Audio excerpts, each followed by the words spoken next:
بسم الله الرحمن الرحيم.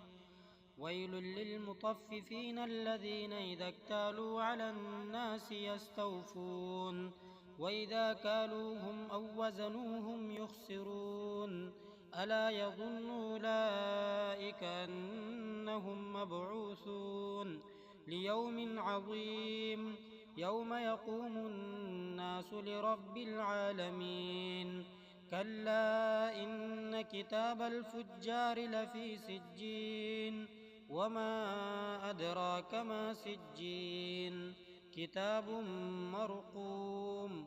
ويل يومئذ للمكذبين الذين يكذبون بيوم الدين وما يكذب به إلا كل معتد أثيم.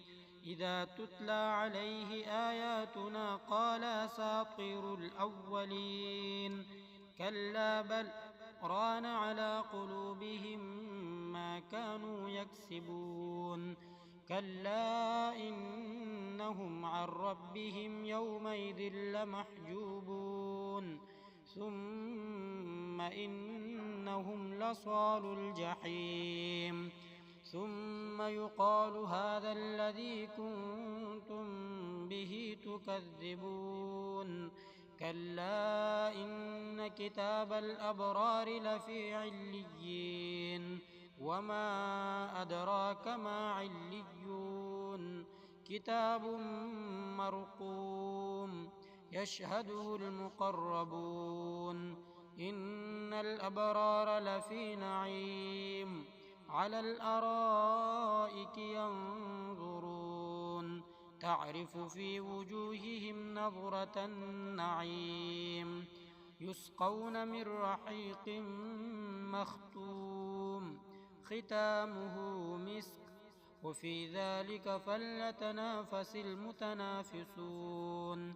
ومزاجه من تسنيم عينا يشرب بها المقربون. إن الذين أجرموا كانوا من الذين آمنوا يضحكون وإذا مروا بهم يتغامزون وإذا انقلبوا إلى أهلهم انقلبوا فكهين وإذا رأوهم قالوا إن هؤلاء لضالون وما أرسلوا عليهم حافظين.